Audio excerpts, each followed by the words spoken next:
Hi, I'm Karen. We're here at Montevilla Sewing Center, and today we're talking about the Bernette B77. In this video, I'm going to show you about maintenance on your machine. Now, when you're sewing, after a while, lint is going to build up, especially around the feed dogs and in the bobbin area. So let's deal with that. First of all, we want to take the needle out. And if you want to, you can turn off your machine for safety purposes. I'm leaving it on just so that we have light here. So to take the needle out, loosen the needle clamp screw with your little screwdriver that comes in your accessory bag. That's right, there we go. A couple little turns, and then you can loosen it a little bit more with your fingers. So pull it straight down and off to the side. I'm going to put that safely right there in my little basket. Then take off the presser foot, just push down on the front, comes right off like that. So at this point, all we need to do is remove these screws and we can take the needle plate out of there. So take your little short screwdriver, loosen this, and once you get it loose enough, you can usually just take that screw out the rest of the way with your fingers. Those are also short little screws. Put them in a safe place like in your basket or even in your accessory tray. That would also be a safe place to put them.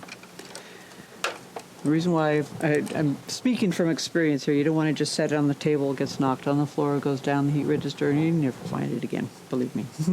We also want to take out our bobbin and put that off to the side. Now, with the bobbin cover off, you can just lift this right off of there, and there you have access to the bobbin area. It's easy to reach all of this because we have our the needle and the presser foot out of the way. So you want to brush in between the feed dogs here. That's important, especially if you've been sewing a lot of flannel or something with batting or fleece or whatever. You can also lift out, you do want to lift out your bobbin case and clean that, brush that really good on all sides. Now your seam ripper has a brush on the end of it. You can also purchase a separate brush if you want to. So clean that out all sides, clean it really good, clean in here. Oh, it looks like I got a little bit of lint from something I've been sewing, something somebody's been sewing. But brush it really good. Those two areas around the feed dogs and around in the bobbin area are the main places that you're going to get lint built up.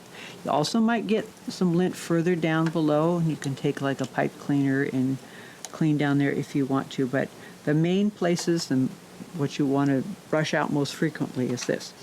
Now, how frequently really depends on how much sewing you do and the type of fabric that you're sewing on. I would say if you do a lot of sewing, if you sew every day, lots of hours, I would clean this out once a week. But if you sew maybe a couple times a week, once a month, should be fine. You'll get an idea for how much lint is building up how quickly. Now, another thing about the necessity of cleaning between your feed dogs, if you have a lot of lint built up here, the feed dogs are going to have a hard time pulling your fabric along with each stitch because there's so much lint built up there. So, and you don't see that with the needle plate on. So make sure you take that off, clean that out regularly.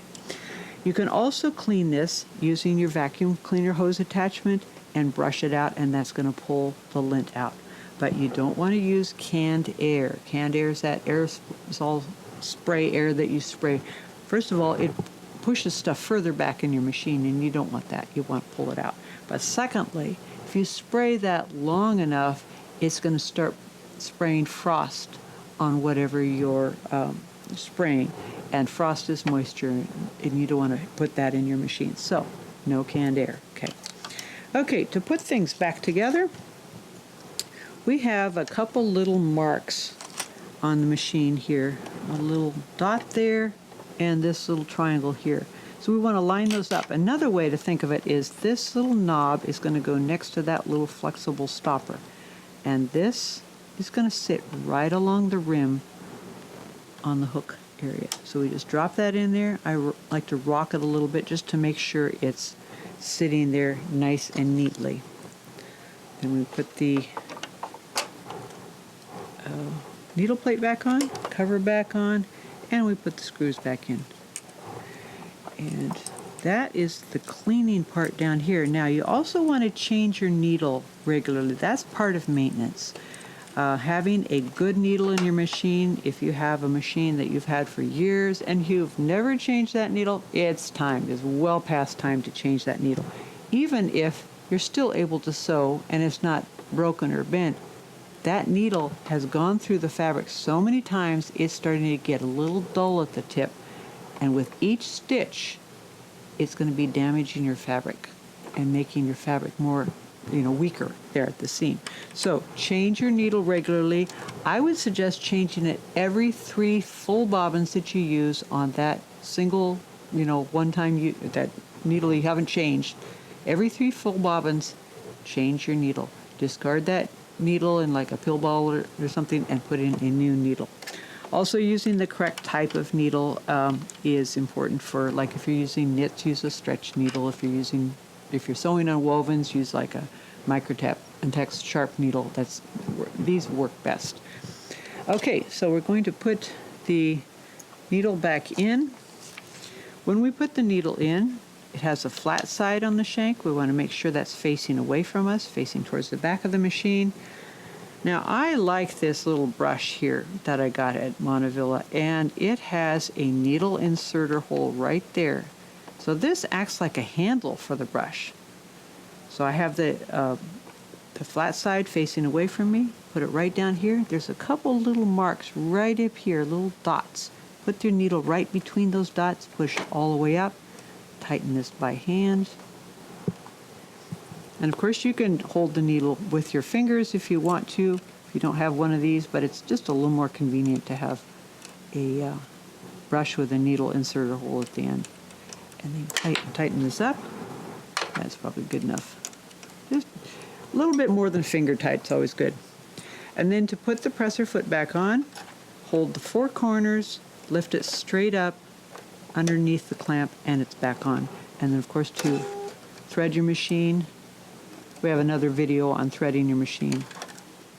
Lift that back up. There we go. I want to take that little loop out of there, and all I have to do is put the bobbin back.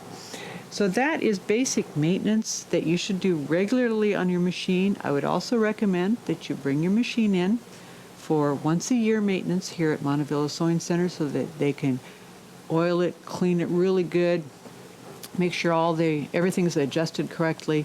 Just like you bring your car into the car mechanic for regular maintenance, even if there's nothing wrong with it, you just want to make sure it's in good shape and tuned and ready to go. Bring your sewing machines in to Montevilla and we'll take care of you. So that's basic maintenance on this machine. If this was helpful to you, give me a thumbs up. If you have comments or questions, you can leave those in the area down below. We have lots of other videos on our Montevilla YouTube channel, so stay tuned. Thanks for watching. Bye.